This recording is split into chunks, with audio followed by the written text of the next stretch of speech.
মাছ মাংস খাওয়া ভুলে যাবেন যদি পটলের এই রেসিপি একবার বানিয়ে খান।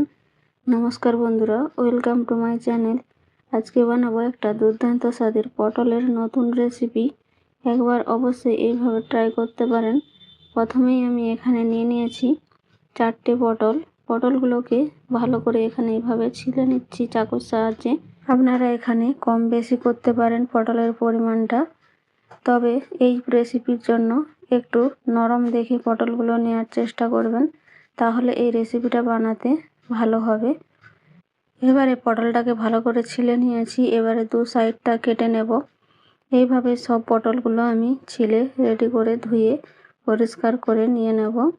তো পটলটা এখানে আমি ছিলে ধুয়ে পরিষ্কার করে নিয়েছি। এবার এখানে একটা ছোট সাইজের গ্রেটার নিয়ে নিয়েছি। এবারে পটলগুলোকে আমি গ্রেট করে নেব। একেবারে ছোট যে ছিদ্রযুক্ত থাকে সেইটা দিয়ে এখানে পটলটাকে গ্রেট করে নিতে হবে।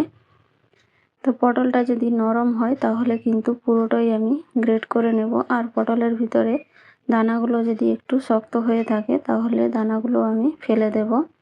তারপর পুরো পটলটাই আমি এখানে এইভাবে গ্রেট করে নেব। সব পটলগুলো আমার গ্রেট করা হয়ে গেছে। এবার এদিকে আমি নিয়ে নিয়েছি এখানে ছোলার ডাল। ছোলার ডালটাকে আমি 3 ঘন্টা আগে ভিজিয়ে রেখেছিলাম। তো এখানে 4টা পটলের জন্য আমি 1 বাটি ডাল এখানে নিয়েছি। ডালটাকে ভিজিয়ে রেখেছিলাম, তো ভালো করে ধুয়ে পরিষ্কার করে নিয়ে এখানে মিক্সির জারে নিয়ে নিয়েছি। এবারে সাথে দিয়ে দিচ্ছি 1 টুকরো এখানে আদা, আর নিয়েছি এখানে একটা কাঁচা লঙ্কা, আর দিয়ে দিচ্ছি সামান্য পরিমাণে জিরে। এবারে এটাকে ভালো করে এখানে পেস্ট করে নেব। এখানে না জল দিয়ে পেস্টটা বানাতে হবে, যতটা শুকনো শুকনো পেস্টটা বানানো যায় ততটাই কিন্তু এই রেসিপির জন্য ভালো হবে। তো এখানে আমি একেবারে জল না দিয়ে এটাকে শুকনো করে পেস্ট করে নিয়েছি। এবারে একটা বাটির মধ্যে ঢেলে নিয়েছি। ঢেলে নিয়ে এটাকে ভালো করে আগে ফেটিয়ে নেব। ডালটাকে সুন্দর করে আমি 5 মিনিট মতো ভালোভাবে ফেটিয়ে নিয়েছি। দেখতেই পাচ্ছেন ডালটা ফুলে কতটা বেড়ে গেছে, আর ডালের কালারটাও চেঞ্জ হয়ে গেছে। এই রকম অবস্থায় আমি রেখে দেব। এবারে এর মধ্যে আমি দিয়ে দিচ্ছি এখানে সামান্য পরিমাণে হলুদের গুঁড়ো, দিয়েছি এখানে সামান্য পরিমাণে লঙ্কার গুঁড়ো। কাঁচা লঙ্কা ব্যবহার করেছি তাই এখানে অল্প করে লঙ্কা গুঁড়ো ব্যবহার করলাম। এবারে দিয়ে দিচ্ছি একটা ডিম। এবারে সব কিছুকে ভালো করে আবারও কিছুক্ষণ এটা মিশিয়ে নেব।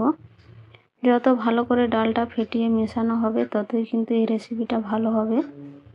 তো এবারে ডালটা মিশিয়ে নিয়ে দিয়ে দিচ্ছি এখানে স্বাদ মতো লবণ। লবণটা কিন্তু এটা শেষের দিকেই দিতে হবে, প্রথমে দিলে কিন্তু ডালটা ফেটানো ভালো হবে না। এবারে এর মধ্যে দিয়ে দিয়েছি এখানে গ্রেট করে রাখা পটল।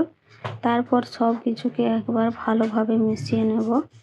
সব কিছু ভালো করে মিশিয়ে নিয়ে সাইডে রেখে দিয়েছি।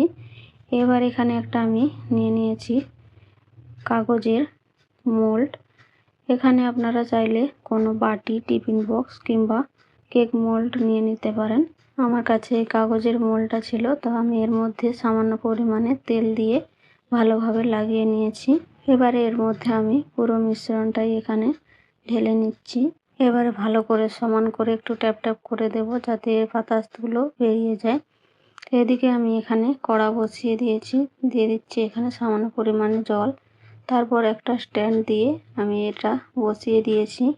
এবারে এটাকে আমি মিডিয়াম ফ্লেমে 10 থেকে 15 মিনিট এটা ভালোভাবে ঢাকা দিয়ে বেক করে নেব, তাহলে এটা আমাদের রেডি হয়ে যাবে। 10 মিনিট আমি এখানে মিডিয়াম ফ্লেমে আর 5 মিনিট একেবারে লো ফ্লেমে রেখে এটাকে আমি বেক করে নিয়েছি। এবারে এটা হয়ে গিয়েছে। একটা চাকুর সাহায্যে আমি চেক করে নিচ্ছি। দেখতেই পাচ্ছেন চাকুর গায়ে কিন্তু একটু লেগে যায়নি। এবার এটাকে নামিয়ে নিয়ে ঠান্ডা করে নেব। তো এটাকে আমি ঠান্ডা করে নিয়ে চলে এসেছি। দেখতেই পাচ্ছেন ঠান্ডা হওয়ার পর কিন্তু এটা নিচে থেকেই ছেড়ে গেছে। এবার এটাকে আমি আরও একবার সাইড থেকে ভালোভাবে ছাড়িয়ে নিয়ে এটাকে আমি ঢেলে নেব। কত সহজেই এটা বেরিয়ে এসেছে, দেখতেই পাচ্ছেন কত সুন্দর হয়েছে। এবারে এটাকে আমি চাকুর সাহায্যে পিস পিস করে কেটে নেব। আপনারা যে কোনো পিসেই এটাকে কেটে নিতে পারেন, তবে আমি এখানে যেভাবে পনিরের পিস কাটা হয় সেইভাবেই আমি এখানে কেটে নিচ্ছি।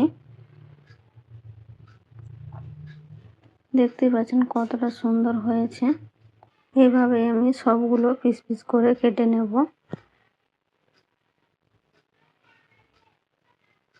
কতটা নরম আর একেবারে স্পঞ্জি হয়েছে দেখেই বুঝতে পারছেন। এবার এদিকে একটা ফ্রাই প্যান বসিয়ে দিয়েছি। দিয়ে দিব আমি এর মধ্যে সামান্য পরিমাণে সাদা তেল। তেলটা ভালোভাবে গরম হলে তারপর আমি এর মধ্যে একে একে দিয়ে দেব এই বড়াগুলো। তো ভালোভাবে উল্টে পাল্টে এগুলোকে মিডিয়াম ফ্লেমে লাল লাল করে ভেজে নেব। উপরটা একবারেই এগুলোকে ক্রিস্পি করে নেব। উপরটা দেখতে কত সুন্দর লাগছে ভাজার পর, দেখতেই পাচ্ছেন। অল্প তেল দিয়ে আমি এগুলোকে ভেজে নিচ্ছি। আপনারা চাইলে এগুলো বেশি পরিমাণে তেল দিয়ে ডিপ ফ্রাইও করে নিতে পারেন, তবে এইভাবে ভেজে নিলেও খেতে কিন্তু অসাধারণ হবে। তো আমি এগুলো ভেজে নিয়েছি, দেখতেই পাচ্ছেন কতটা সুন্দর লাগছে। এবার এগুলোকে নামিয়ে নেব। তো আবারও ওই ফ্রাই প্যানের মধ্যেই দিয়ে দিচ্ছি এখানে সাদা তেল। তেলটা একটু গরম হলে দিয়ে দিচ্ছি এখানে মিডিয়াম সাইজের একটা পেঁয়াজ কুচি। পেঁয়াজটা ভালো করে ভেজে নিয়ে দিয়ে দিচ্ছি এখানে টমেটো কুচি। পেঁয়াজটা টমেটো ভালো করে একটু নরম করে নেব। দিয়ে দিচ্ছি এখানে তার জন্য স্বাদ মতো লবণ। লবণটা দিয়ে পেঁয়াজ আর টমেটোটাকে ভালো করে ভেজে নিয়েছি। এবারে দিয়ে দিচ্ছি এর মধ্যে সর্ষে আর জিরে বাটা। আর যে ডাল বাটাটা আমি এখানে বেটেছিলাম মিক্সির জারে, সেই ডাল বাটাটা কিন্তু ফেলে দেইনি। এই ডাল বাটাটাও এর মধ্যেই আমি দিয়ে দিয়েছি। এতে করে কিন্তু খেতে আরও অসম্ভব সুন্দর হবে এই ঝোলটা বা এই গ্রেভিটা। এবারে দিয়ে দিচ্ছি এর মধ্যে হলুদ গুঁড়ো, লঙ্কা গুঁড়ো আর দিয়েছি এখানে 2টো কাঁচা লঙ্কা। এবারে সব কিছুকে ভালো করে কষিয়ে নেব। তেল ছেড়ে যাওয়া পর্যন্ত ভালোভাবে কষিয়ে নিয়েছি। এবারে জল দিয়ে দেব। ঝোলের পরিমাণটা যেমন রাখবেন সেই অনুযায়ী এখানে জলটা দিয়ে দেব। এবারে আমি ঝোলটা ভালোভাবে ফুটিয়ে নিয়েছি। ঝোলটা ফুটিয়ে নিয়ে একে একে বড়াগুলো আমি দিয়ে দিয়েছি। তো বড়াগুলো দিয়ে এবার উল্টে পাল্টে কিছুক্ষণ রান্না করে নেব। তো দেখতেই পাচ্ছেন একেবারে গ্রেভি গ্রেভি হয়েছে আর দেখতে কতটা সুন্দর হয়েছে। খেতেও কিন্তু একেবারে দারুণ সুন্দর হয়েছিল। তো কেউ জানতেই পারবে না যে এটা পটলের তৈরি। আপনারাও একবার এইভাবে ট্রাই করতে পারেন। যারা পটল খায় না তারাও কিন্তু এইভাবে রান্না করে দিলে খেয়ে নেবে।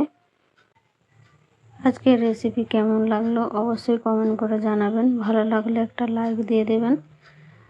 আর নতুন বন্ধু হয়ে থাকলে চ্যানেলটাকে সাবস্ক্রাইব করে আমার পাশে থাকবেন। শেষ পর্যন্ত দেখার জন্য অসংখ্য অসংখ্য ধন্যবাদ।